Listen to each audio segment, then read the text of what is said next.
ಅಣ್ಣನ ಬಳಿಕ ತಮ್ಮ ಡಿಕೆ ಸುರೇಶ್ ಇಡಿ ವ್ಯೂಹದಲ್ಲಿ ಬಿಲಬಿಲ ಅಂತ ಒದ್ದಾಡ್ತಾ ಇದ್ದಾರೆ. ಇಡಿ ಕೊಟ್ಟ ಸಮನ್ಸ್ಗೆ ಕನಕಪುರದ ಚಿಕ್ಕಬಂಡೆ ವಿಚಾರಣೆಗೆ ಹಾಜರಾಗಿದೆ. ದೊಡ್ಡ ಬಂಡೆಗೆ ಇಡಿ ಬಂಧನದ ಜೊತೆಗೆ ಸಿಬಿಐ ಖೆಡ್ಡ ತೋಡಿದೆ. ಡಿಕೆಶಿಯ ಕೇಸ್ ತನಿಖೆಗೆ ಸರ್ಕಾರ ಗ್ರೀನ್ ಸಿಗ್ನಲ್ ಕೊಟ್ಟಿರೋದು ಡಿಕೆಶಿಗೆ ಮತ್ತೊಂದು ತಲೆನೋವಾಗಿದೆ.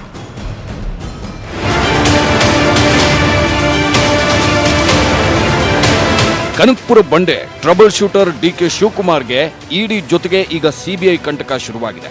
ಅಕ್ರಮ ಆಸ್ತಿ ಪ್ರಕರಣದಲ್ಲಿ ತನಿಖೆಗೆ ಕೋರಿ ಸಿಬಿಐ ಬರೆದಿದ್ದ ಪತ್ರಕ್ಕೆ ಬಿಎಸ್ವೈ ಸರ್ಕಾರ ಅಸ್ತು ಅಂದಿದೆ. ಮಾಜಿ ಸಚಿವ ಡಿಕೆ ಶಿವಕುಮಾರ್ ಚುನಾವಣೆ ಅಫಿಡವಿಟ್ನಲ್ಲಿ 840 ಕೋಟಿ ರೂಪಾಯಿ ಆಸ್ತಿ ಘೋಷಿಸಿದ್ದು, ಇದರ ಬೆನ್ನು ಬಿದ್ದ ಇಡಿಗೆ ಈ ಬಗ್ಗೆ ತನಿಖೆ ನಡೆಸಲು ಅಧಿಕಾರ ವ್ಯಾಪ್ತಿ ಇಲ್ಲ. ಹೀಗಾಗಿ ಈ ಪ್ರಕರಣವನ್ನ ಭ್ರಷ್ಟಾಚಾರ ಆರೋಪದಡಿ ಸಿಬಿಐ ತನಿಖೆ ನಡೆಸಲು ಮುಂದಾಗಿದೆ. ಹಾಗೆ ದೆಹಲಿಯಲ್ಲಿ ಸಿಕ್ಕ 8.5 ಕೋಟಿ ಬಗ್ಗೆಯೂ ಪ್ರಶ್ನೆ ಮಾಡಲಿದೆ ಇಡಿ. ಇನ್ನು ಒಂದು ವೇಳೆ ಇಡಿ ಕೇಸ್ನಲ್ಲಿ ಡಿಕೆಶಿಗೆ ಜಾಮೀನು ಸಿಕ್ಕರೂ ಸಿಬಿಐ ಡಿಕೆಶಿಯನ್ನ ಬಂಧಿಸಲಿದೆ. ಈಗಾಗಲೇ ಇಡಿ ಕಲೆ ಹಾಕಿರುವ ದಾಖಲೆಗಳು ಸಿಬಿಐಗೆ ಹಸ್ತಾಂತರವಾಗಿದೆ. ಶೀಘ್ರದಲ್ಲೇ ಡಿಕೆಶಿ ವಿರುದ್ಧ ಎಫ್ಐಆರ್ ದಾಖಲಿಸಲಿರುವ ಅಧಿಕಾರಿಗಳು ಪ್ರಾಥಮಿಕ ತನಿಖೆಗಾಗಿ ಜೈಲಿನಲ್ಲಿರುವ ಡಿಕೆಶಿಯನ್ನ ಕಸ್ಟಡಿಗೆ ಪಡೆಯುವ ಸಾಧ್ಯತೆ ಇದೆ. ಇತ್ತ ಡಿಕೆಶಿ ಸಹೋದರ ಡಿಕೆ ಸುರೇಶ್ ಸಹ ಇಡಿ ವ್ಯೂಹದಲ್ಲಿ ವಿಲವಿಲ ಅಂತಿದ್ದಾರೆ. ಇಡಿ ವಿಚಾರಣೆಗೆ ಇಂದು ಡಿಕೆ ಸುರೇಶ್ ಹಾಜರಾಗಿದ್ದಾರೆ. ವಿಚಾರಣೆಗೂ ಮುನ್ನ ದ್ವೇಷ ರಾಜಕಾರಣ ಅಂತ ಕಿಡಿಕಾರಿದ್ದಾರೆ. ರಾಜ್ಯ ಸರ್ಕಾರ ಕೆಲಸ ಅವರು ಮೊದಲಿಂದನೂ ಕೂಡ ಸೇಡಿನ ರಾಜಕಾರಣ ಅಂತಾನೆ ಹೇಳ್ತಾ ಇರೋದು. ಇದನ್ನ ಇತಿಹಾಸ ಸೃಷ್ಟಿ ಮಾಡಿದ್ದಾರೆ. ಕಾದ್ ನೋಡೋಣ. ನೋಟಿಸ್ಗೆ ಸೈನ್ ಹಾಕೋ ಅಷ್ಟು ಅರ್ಜೆಂಟು ನೆರೆ ಪರಿಹಾರಕ್ಕೆ ಮಾಡಿದ್ರೆ ಅನುಕೂಲ ಆಗಿತ್ತು. Bureau report, news 18 Kannada. ಇದು ಡಿಕೆ ಬ್ರದರ್ಸ್ ಕಥೆಯಾದ್ರೆ ಆತ ಕೇಂದ್ರದ ಮಾಜಿ ಸಚಿವ ಪಿ ಚಿದಂಬರಂಗೆ ಮತ್ತೆ ಜೈಲೇ ಫಿಕ್ಸ್ ಆಗಿದೆ. ಅಕ್ಟೋಬರ್ 17ರವರೆಗೆ ನ್ಯಾಯಾಂಗ ಬಂಧನ ವಿಸ್ತರಣೆ ಮಾಡಿ ಕೋರ್ಟ್ ಆದೇಶವನ್ನು ಕೊಟ್ಟಿದೆ. ಹೀಗಾಗಿ ಪಿ ಚಿದಂಬರಂಗೆ ಮತ್ತೆ ತಿಹಾರ್ ಜೈಲೇ ಗತಿಯಾಗಿದೆ. ಆದರೆ ತಿಹಾರ್ ಜೈಲಲ್ಲಿದ್ರೂ ಮನೆ ಊಟ ತರಿಸಿಕೊಳ್ಳುವುದಕ್ಕೆ ಕೋರ್ಟ್ ಸಮ್ಮತಿಯನ್ನ ಕೊಟ್ಟಿದೆ. ಇಂದಿಗೆ ನ್ಯಾಯಾಂಗ ಬಂಧನ ಅವಧಿ ಅಂತ್ಯವಾದಂತಹ ಹಿನ್ನೆಲೆಯಲ್ಲಿ ರೋಸ್ ಅವೆನ್ಯೂ ಕೋರ್ಟ್ಗೆ ಹಾಜರುಪಡಿಸಲಾಗಿತ್ತು. ಈ ವೇಳೆ ಮನೆಯೂಟಕ್ಕೆ ಕೋರ್ಟ್ ಎದುರು ಮನವಿ ಮಾಡಿಕೊಳ್ಳಲಾಗಿತ್ತು. ಇದೀಗ ಕೋರ್ಟ್ ಮನೆ ಊಟಕ್ಕೆ ಒಪ್ಪಿಗೆ ನೀಡಿ ಆದೇಶವನ್ನ ಕೊಟ್ಟಿದೆ. ಐಎನ್ಎಕ್ಸ್ ಮೀಡಿಯಾ ಹಗರಣದಲ್ಲಿ ಜೈಲು ಸೇರಿರೋ ಪಿ ಚಿದಂಬರಂಗೆ ಈಗಾಗಲೇ ಜಾಮೀನು ನಿರಾಕರಣೆ ಮಾಡಲಾಗಿದ್ದು, ಇದೀಗ ಸುಪ್ರೀಂ ಕೋರ್ಟ್ ಮೊರೆ ಹೋಗಲಾಗಿದೆ.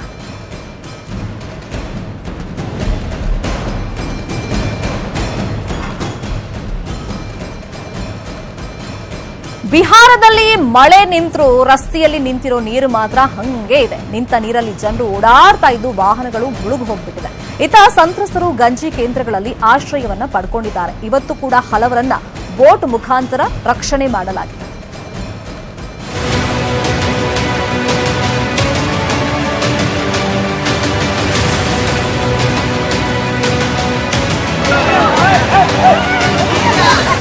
ವರುಣನ ಆರ್ಭಟಕ್ಕೆ ಬಿಹಾರ ತತ್ತರಿಸಿದೆ. ಮರಣ ಮಳೆಗೆ ಸಾವಿನ ಸಂಖ್ಯೆ ದಿನೇ ದಿನೇ ಹೆಚ್ಚಾಗ್ತಿದ್ದು, ಈವರೆಗೆ ವರುಣನ ರೌದ್ರಾವತಾರಕ್ಕೆ 73 ಜನ ಬಲಿಯಾಗಿದ್ದಾರೆ. ಈಗ ಬಿಹಾರದಲ್ಲಿ ಕಣ್ಣು ಬಿಟ್ಟ ಕಡೆಯೆಲ್ಲ ಬರೀ ನೀರು ನೀರು, ಸಂತ್ರಸ್ತರ ಕಣ್ಣೀರು.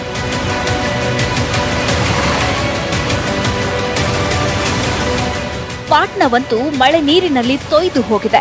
ಮಳೆ ಕಡಿಮೆಯಾದ್ರೂ ರಸ್ತೆಯಲ್ಲಿ ನಿಂತ ನೀರು ಮಾತ್ರ ಕಡಿಮೆಯಾಗಿಲ್ಲ. ಎದೆ ಮಟ್ಟದವರೆಗೆ ನೀರು ನಿಂತಿದ್ರೂ ಜನ ಅನಿವಾರ್ಯವಾಗಿ ಅದರಲ್ಲೇ ಓಡಾಡ್ತಿದ್ದಾರೆ. ಇನ್ನು ವಾಹನಗಳಂತೂ ಮುಳುಗುವ ನೀರಿನಲ್ಲಿ ಸಾಕ್ತಿರೋದು ರೋಚಕವಾಗಿದೆ. ಇನ್ನು ಪ್ಲಾಸ್ಟಿಕ್ ಬಾಟಲ್ಗಳಂತೂ ನೀರಿನಲ್ಲಿ ರಾಶಿ ರಾಶಿ ಬಿದ್ದಿವೆ.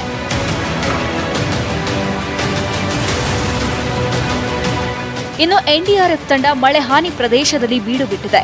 ಪ್ರವಾಹದಲ್ಲಿ ಸಿಲುಕಿದವರನ್ನ ಬೋಟ್ ಮೂಲಕ ರಕ್ಷಿಸಲಾಗುತ್ತಿದೆ.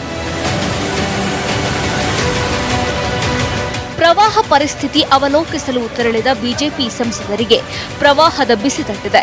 ಸಂಸದ ರಾಮ್ ಯಾದವ್ ಪ್ರವಾಹ ಪರಿಶೀಲನೆಗೆ ತೆರಳುತ್ತಿದ್ದ ತೆಪ್ಪ ನೀರಿನಲ್ಲಿ ಮುಳುಗಿದೆ. ಈ ವೇಳೆ ಸಂಸದ ರಾಮ್ ಯಾದವ್ ಆಯ ತಪ್ಪಿ ಬಿದ್ದಿದ್ದಾರೆ.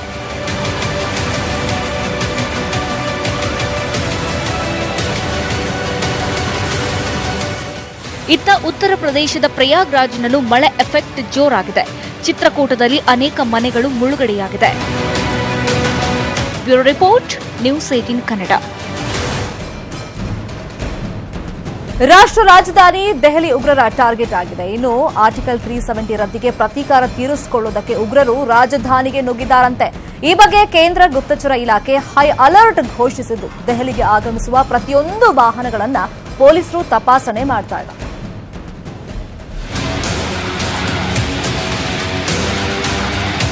ರಾಷ್ಟ್ರ ರಾಜಧಾನಿ ದೆಹಲಿಯಲ್ಲಿ ಮತ್ತೆ ಉಗ್ರರ ಆತಂಕ. ಕೇಂದ್ರ ಗುಪ್ತಚರದಿಂದ ಹೈ ಅಲರ್ಟ್. ದೆಹಲಿ ಪೊಲೀಸರಿಂದ ಪ್ರತಿಯೊಂದು ವಾಹನ ಚೆಕಿಂಗ್.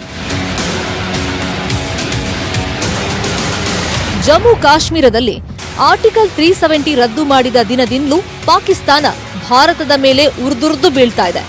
ಒಂದಲ್ಲ ಒಂದು ಹೇಳಿಕೆ ಕೊಟ್ಟು ಪೇಚಿಗೆ ಸಿಲುಕ್ತಾ ಇದೆ. ಈಗ ಉಗ್ರರ ಮೂಲಕ ಭಾರತದ ಮೇಲೆ ಸೇಡು ತೀರಿಸಿಕೊಳ್ಳೋಕೆ ಪಾಕ್ ಹವಣಿಸ್ತಾ ಇದೆ. ಇದಕ್ಕಾಗಿ ಉಗ್ರರನ್ನ ರೊಚ್ಚಿಗೇಳಿಸಿ ಭಾರತದ ಮೇಲೆ ಛೂ ಬಿಡ್ತಾ ಇದೆ. ನವರಾತ್ರಿ ಹಬ್ಬದ ಸಿದ್ಧತೆಯಲ್ಲಿರೋ ರಾಜಧಾನಿ ಈಗ ಉಗ್ರರ ಟಾರ್ಗೆಟ್ ಆಗಿದೆ. ವಿಧ್ವಂಸಕ ಕೃತ್ಯ ನಡೆಸಲು ಜೈಷ್ ಎ ಮೊಹಮ್ಮದ್ ಸಂಘಟನೆಯ 4 ಉಗ್ರರು ದೆಹಲಿಗೆ ಎಂಟ್ರಿ ಕೊಟ್ಟಿದ್ದಾರಂತೆ. ಉಗ್ರರ ಬಗ್ಗೆ ಕೇಂದ್ರ ಗುಪ್ತಚರ ಇಲಾಖೆ ಎಚ್ಚರಿಕೆ ನೀಡಿದ್ದು ದೆಹಲಿಯಲ್ಲಿ ಹೈ ಅಲರ್ಟ್ ಘೋಷಿಸಲಾಗಿದೆ. ಹಾಗೆ ದೆಹಲಿಯಿಂದ ಪ್ರವೇಶಿಸುವ ಪ್ರತಿಯೊಂದು ವಾಹನಗಳನ್ನ ಪೊಲೀಸರು ಚೆಕ್ ಮಾಡ್ತಾ ಇದ್ದು ಏರ್ಪೋರ್ಟ್, ಸೂಕ್ಷ್ಮ ಪ್ರದೇಶಗಳಲ್ಲಿ ಭದ್ರತೆ ಹೆಚ್ಚಿಸಿದ್ದಾರೆ. ಇನ್ನು ದೇಶದ ಎಲ್ಲಾ ಏರ್ಪೋರ್ಟ್ಗಳಲ್ಲೂ ಭದ್ರತಾ ದೃಷ್ಟಿಯಿಂದ ಹೈ ಅಲರ್ಟ್ ಘೋಷಿಸಲಾಗಿದೆ. ಕಳೆದ ವಾರವಷ್ಟೇ 3 ಉಗ್ರರನ್ನ ಸೇನಾಪಡೆ ಹೊಡೆದು ಉರುಳಿಸಿತ್ತು. ಇದೀಗ ಪ್ರತೀಕಾರವಾಗಿ ಉಗ್ರರು ಭಾರತದಲ್ಲಿ ವಿಧ್ವಂಸಕ ಕೃತ್ಯ ನಡೆಸಲು ಸ್ಕೆಚ್ ಹಾಕಿದ್ದಾರೆ. ಇನ್ನು ಭಾರತ ಮತ್ತು ಪಾಕಿಸ್ತಾನದ ಮಧ್ಯೆ ಪರಮಾಣು ಯುದ್ಧ ನಡೆದ್ರೆ 10 ಕೋಟಿಗೂ ಹೆಚ್ಚು ಜನರು ಸಾಯೋ ಸಾಧ್ಯತೆ ಇದೆ ಅಂತ ಸೈನ್ಸ್ ಅಡ್ವಾನ್ಸ್ ಜರ್ನಲ್ ಎಂಬ ಸಂಸ್ಥೆ ಅಂದಾಜಿಸಿದೆ. ಜೊತೆಗೆ ಯುದ್ಧದ ಪರಿಣಾಮ ಜನರು ಹಸಿವಿನಿಂದ ಸಾಯ್ತಾರಂತೆ. Bureau report, news 18 Kannada. ಕೇವಲ ದೆಹಲಿಯಲ್ಲಿ ಅಷ್ಟೇ ಅಲ್ಲ, ನಮ್ಮ ಬೆಂಗಳೂರಲ್ಲೂ ಕೂಡ ಹದ್ದಿನ ಕಣ್ಣನ್ನ ಇಡಲಾಗಿದೆ. ಎಸ್ಪೆಷಲಿ ಏರ್ಪೋರ್ಟ್ನಲ್ಲಿ ಯಾವೆಲ್ಲ ವೆಹಿಕಲ್ ಬರ್ತಾ ಇದೆ, ಹೋಗ್ತಾ ಇದೆ, ಪ್ರತಿಯೊಂದು ವಾಹನವನ್ನ ಈಗ ತಪಾಸಣೆ ಮಾಡ್ತಾ ಇದ್ದಾರೆ. ಮುಂದಿನ ಸುದ್ದಿಯನ್ನ ನೋಡೋದಾದ್ರೆ, ಅಲ್ಲಿ ಕಳವು ಮಾಡೋದಕ್ಕೆ ಬಂದಿದ್ದು ಒಂದು ನಾಯಿ ಮತ್ತೊಂದು ಬೆಕ್ಕು. ಈ ನಾಯಿ ಬೆಕ್ಕು ಸೇರಿ ಕನ್ನ ಹಾಕಿದ್ದು ಬರೋಬ್ಬರಿ 13 ಕೋಟಿಯಷ್ಟು ಚಿನ್ನಾಭರಣಕ್ಕೆ. ಈ ನಾಯಿ ಬೆಕ್ಕಿನ ಕಳ್ಳತನದ ಇಂಟ್ರೆಸ್ಟಿಂಗ್ ಕತೆ ತೋರಿಸ್ತೀವಿ ನೋಡಿ.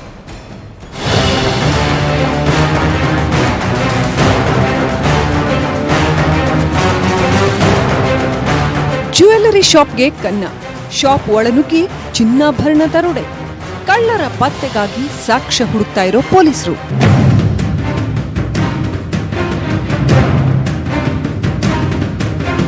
ತಮಿಳುನಾಡಿನ ತಿರುಚಿಯಲ್ಲಿ ಕಳ್ಳರು ಕೈ ಚಳಕ ತೋರಿಸಿದ್ದಾರೆ. 3 ದರೋಡೆಕೋರರು ಪ್ರತಿಷ್ಠಿತ ಲಲಿತಾ ಜ್ಯುವೆಲ್ಲರ್ಸ್ ಶಾಪ್ಗೆ ಕನ್ನ ಹಾಕಿದ್ದಾರೆ. ಸುಮಾರು 13 ಕೋಟಿ ಮೌಲ್ಯದ ಚಿನ್ನಾಭರಣ ಕದ್ದು ಎಸ್ಕೇಪ್ ಆಗಿದ್ದಾರೆ. ಅಸಲಿಗೆ ಈ ಕಳ್ಳರು ಕಳ್ಳತನಕ್ಕೆ ಉಪಯೋಗಿಸಿರೋದು ಸಿಲಿಂಡರ್ ಮತ್ತು gas ಕಟರ್ನ.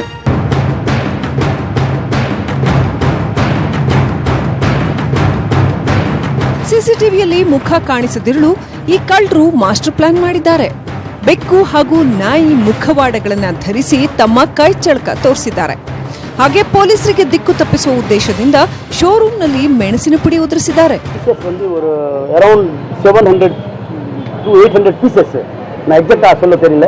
So 800 pieces around value வைட் பார்த்தீங்கன்னா இஸ் 13 crores அரைவ் பண்ணியிருக்கோம். ஸோ அதுதான் போயிருக்கேன், வேறு எதுவுமே இல்லை, எல்லாமே டேலி பண்ணிட்டோம் stock.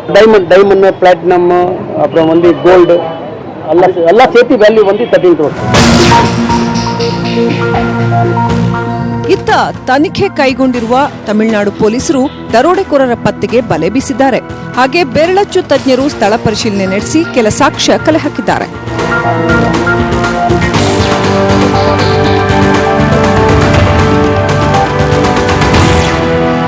Bureau report, news 18 Kannada. Maharashtra, Haryana ವಿಧಾನಸಭೆ ಚುನಾವಣೆ ರಂಗೇರ್ತಾ ಇದೆ. ಹರಿಯಾಣದಲ್ಲಿ ಕಾಂಗ್ರೆಸ್ ಟು ಕಾಂಗ್ರೆಸ್ ವಾರ್ ಆದ್ರೆ ಮಹಾರಾಷ್ಟ್ರದಲ್ಲಿ ಶಿವಸೇನೆ ಕಿಚ್ಚನ್ನ ಹೆಚ್ಚಿಸಿದೆ. ಠಾಕ್ರೆ ಕುಡಿ ಆದಿತ್ಯ ಠಾಕ್ರೆ ಇವತ್ತು ಅಧಿಕೃತವಾಗಿ ನಾಮಪತ್ರ ಸಲ್ಲಿಸುವ ಮೂಲಕ ರಾಜಕೀಯಕ್ಕೆ ಎಂಟ್ರಿ ಕೊಟ್ಟಿದ್ದಾರೆ. ಬೃಹತ್ ರ್ಯಾಲಿಯಲ್ಲಿ ಬಂದ ಆದಿತ್ಯ ನಾಮಪತ್ರ ಸಲ್ಲಿಕೆ ಮಾಡಿದ್ದಾರೆ.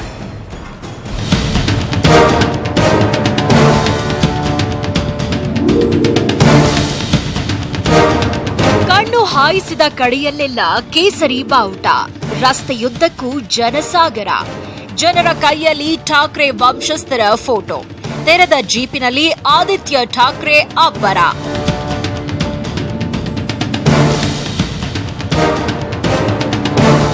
ಮಹಾರಾಷ್ಟ್ರ ವಿಧಾನಸಭೆ ಚುನಾವಣೆ ಕಣ ದಿನ ಕಳೆದಂತೆ ರಂಗೇರ್ತಾ ಇದೆ. ಇಷ್ಟು ದಿನ ಶಿವಸೇನೆ ಸಂಘಟನೆಯಲ್ಲಿ ಸಕ್ರಿಯವಾಗಿದ್ದ ಠಾಕ್ರೆ ಕುಟುಂಬ ಈಗ ಪಾಲಿಟಿಕ್ಸ್ಗೆ ಎಂಟ್ರಿ ಕೊಟ್ಟಿದೆ. ಉದ್ಧವ್ ಠಾಕ್ರೆ ಪುತ್ರ ಆದಿತ್ಯ ಠಾಕ್ರೆ ವರ್ಲಿ ಕ್ಷೇತ್ರದಿಂದ ನಾಮಪತ್ರ ಸಲ್ಲಿಸಿದ್ರು. ಆದಿತ್ಯ ಠಾಕ್ರೆಗೆ ತಂದೆ ಉद्धವ್ ಠಾಕ್ರೆ ಹಾಗೂ ಶಿವಸೇನೆ ಪಕ್ಷದ ಇನ್ನಿತರರು ಸಾಥ್ ನೀಡಿದ್ರು. काफी खुशी हो रही है, आप जनता का प्यार देख रहे हो, बहुत ही अच्छा लगा. त्याचप्रमाणे आमचे इथले कट्टर शिवसैनिक सुनील शिंदे यांना सुद्धा मी धन्यवाद देतो. इथल्या जनतेने आणि तमाम शिवसैनिकांनी आनंदाने आदित्यचा स्वीकार केला, त्याच्याबद्दल मी काय सांगू, आम्ही ऋणी आहोत. ನಾಮಪತ್ರಕ್ಕೂ ಮುನ್ನ ಆದಿತ್ಯ ಠಾಕ್ರೆ ಮುಂಬೈನಲ್ಲಿ ಬೃಹತ್ ರೋಡ್ ಶೋ ನಡೆಸಿದ್ರು. ರೋಡ್ ಶೋನಲ್ಲಿ ಶಿವಸೇನೆಯ ಪ್ರಮುಖ ನಾಯಕರು ಭಾಗವಹಿಸಿದ್ರು. ತೆರೆದ ಜೀಪಿನಲ್ಲಿ ಆದಿತ್ಯ ಠಾಕ್ರೆ ಜನರಿಗೆ ಕೈ ಬೀಸುತ್ತಾ ನನ್ನನ್ನ ಬೆಂಬಲಿಸಿ ಅಂತ ಕೋರಿದ್ರು. ಇತ್ತ ಹರಿಯಾಣದಲ್ಲಿ ಚುನಾವಣೆಗೂ ಮುಂಚೆಯೇ ಕಾಂಗ್ರೆಸ್ ಸೋಲುವ ಮಾತನಾಡಿದೆ. ಹಿರಿಯ ಕಾಂಗ್ರೆಸ್ ಮುಖಂಡರಾದ ಅಹಮದ್ ಪಟೇಲ್, ಭೂಪಿಂದರ್ ಸಿಂಗ್ ಹೂಡಾ ಹಾಗೂ ಗುಲಾಂ ನಬಿ ಆಜಾದ್ ನಡುವಿನ ಸಂಭಾಷಣೆ ವೈರಲ್ ಆಗಿದೆ. ಹರಿಯಾಣದಲ್ಲಿ ಎಷ್ಟು ಸೀಟ್ ಸಿಗುತ್ತೆ ಅಂತ ಚರ್ಚೆ ಮಾಡಿದ್ದಾರೆ.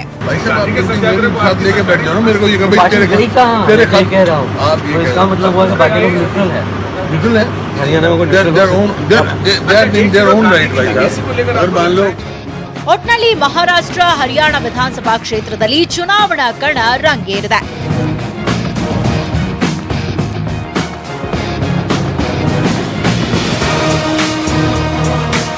Bureau report, news 18 Kannada. ದೇಶ ನಿರ್ಮಿತ ಅತ್ಯಂತ ವೇಗದ ಒಂದೇ ಭಾರತ್ ಎಕ್ಸ್‌ಪ್ರೆಸ್ ರೈಲಿಗೆ ಕೇಂದ್ರ ಗೃಹ ಸಚಿವ ಅಮಿತ್ ಶಾ ವಿದ್ಯುಕ್ತವಾಗಿ ಚಾಲನೆಯನ್ನು ನೀಡಿದ್ದಾರೆ. ಅಕ್ಟೋಬರ್ 5ರಿಂದ ದೆಹಲಿ ಕತ್ರಾ ನಡುವೆ ರೈಲು ಸಂಚಾರ ಆರಂಭವಾಗಿದ್ದು, ವೈಷ್ಣೋದೇವಿ ದೇವಸ್ಥಾನ ಒಂದೇ ಭಾರತ್ ಎಕ್ಸ್‌ಪ್ರೆಸ್ ಟ್ರೈನ್ನ ಕೊನೆಯ ನಿಲ್ದಾಣವಾಗಿದೆ. ದೆಹಲಿ ಕತ್ರಾ ನಡುವೆ ಸಂಚರಿಸುವಂತ ಈ ರೈಲು ಕೇವಲ 8 ಗಂಟೆಗಳಲ್ಲಿ 655 ಕಿಲೋಮೀಟರ್ ತಲುಪಲಿದೆ. ಜಮ್ಮು ಕಾಶ್ಮೀರದ ಸಹೋದರ ಸಹೋದರಿಯರಿಗೆ ಮತ್ತು ವೈಷ್ಣೋದೇವಿ ಭಕ್ತರಿಗೆ ಇದು ನವರಾತ್ರಿಯ ಗಿಫ್ಟ್ ಅಂತ ಪ್ರಧಾನಿ ನರೇಂದ್ರ ಮೋದಿ ಟ್ವೀಟ್ ಮಾಡಿದ್ದಾರೆ. ಒಂದೇ ಭಾರತ್ ಎಕ್ಸ್‌ಪ್ರೆಸ್ ಧಾರ್ಮಿಕ ಅಭಿವೃದ್ಧಿ ಉದ್ದೇಶ ಕೂಡ ಹೊಂದಿದೆ ಅಂತ ಟ್ವೀಟ್ನಲ್ಲಿ ಮೋದಿ ತಿಳಿಸಿದ್ದಾರೆ.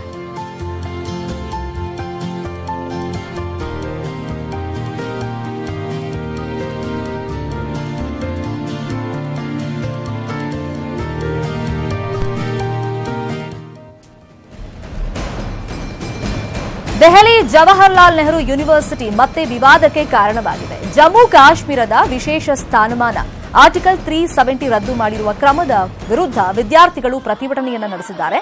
ಕೇಂದ್ರ ಸಚಿವ ಜಿತೇಂದ್ರ ಸಿಂಗ್ ಆರ್ಟಿಕಲ್ ತೆರವಿನ ಬಗ್ಗೆ ಭಾಷಣ ಮಾಡುವಾಗ ಜೆಎನ್ಯು ವಿದ್ಯಾರ್ಥಿಗಳು ಫ್ರೀ ಕಾಶ್ಮೀರ್ ಅನ್ನೋ ಘೋಷಣೆಯನ್ನ ಕೂಗಿದ್ದಾರೆ. ಕೇಂದ್ರ ಸರ್ಕಾರ ಆಗಸ್ಟ್ 5ರಂದು ವಿಶೇಷ ಸ್ಥಾನಮಾನದ ಆರ್ಟಿಕಲ್ 370 ವಿಧಿಯನ್ನ ರದ್ದು ಮಾಡಿತ್ತು. ಅಂದಿನಿಂದ ಕಣಿವೆ ರಾಜ್ಯವನ್ನ 2 ಕೇಂದ್ರಾಡಳಿತ ಪ್ರದೇಶವಾಗಿ ವಿಭಜಿಸಲಾಗಿತ್ತು. ಅದನ್ನ ವಿರೋಧಿಸಿ ಇವತ್ತು ವಿದ್ಯಾರ್ಥಿಗಳು ಈ ರೀತಿಯಾಗಿ ಪ್ರತಿಭಟನೆಯನ್ನ ಘೋಷಣೆಗಳನ್ನ ಕೂಗಿದ್ದಾರೆ.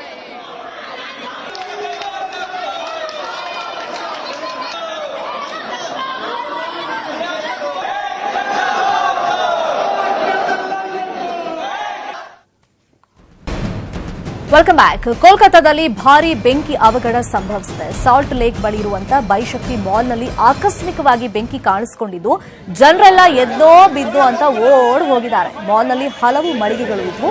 ಬೆಂಕಿ ಅವಘಡದಿಂದ ಯಾವುದೇ ಪ್ರಾಣಹಾನಿ ಸಂಭವಿಸಿಲ್ಲ. ಸ್ಥಳೀಯರು ತಕ್ಷಣ ಅಗ್ನಿಶಾಮಕ ಸಿಬ್ಬಂದಿಗೆ ಮಾಹಿತಿಯನ್ನ ಕೊಟ್ಟಿದ್ದಾರೆ. ಸ್ಥಳಕ್ಕೆ ಬಂದ ಸಿಬ್ಬಂದಿ ಬೆಂಕಿ ನಂದಿಸೋಕೆ ಹರಸಾಹಸವನ್ನ ಪಟ್ಟಿದ್ದಾರೆ.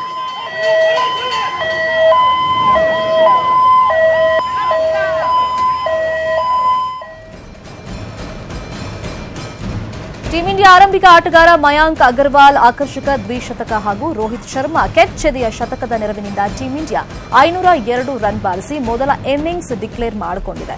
ಕನ್ನಡಿಗ ಮಯಾಂಕ್ ಅಗರ್ವಾಲ್ ಹರಣಗಳ ಬೌಲರ್ಗಳನ್ನು ಬೆಂಡೆತ್ತಿದ್ದು ಆಕ್ರಮಣಕಾರಿ ಆಟವಾಡಿದ ಮಯಾಂಕ್ ನಿರಂತರವಾಗಿ ಬೌಲರ್ಗಳನ್ನು ದಂಡಿಸಿ ಚೆಂಡನ್ನ ಬೌಂಡ್ರಿ ಗೆರೆಯಾಚೆ ಅಟ್ಟಿದ್ರು. ಟೆಸ್ಟ್ ಕ್ರಿಕೆಟ್ನಲ್ಲಿ ಚೊಚ್ಚಲ ಡಬಲ್ ಸೆಂಚುರಿ ಸಿಡಿಸಿ ಮಯಾಂಕ್ ಮಿಂಚಿದ್ರು. 371 ಎಸೆತಗಳಲ್ಲಿ 26 ಬೌಂಡ್ರಿ ಹಾಗೂ 6 ಸಿಕ್ಸರ್ ಚಚ್ಚಿ ಅಗರ್ವಾಲ್ 215 ರನ್ ಗಳಿಸಿ ಔಟ್ ಆದರು.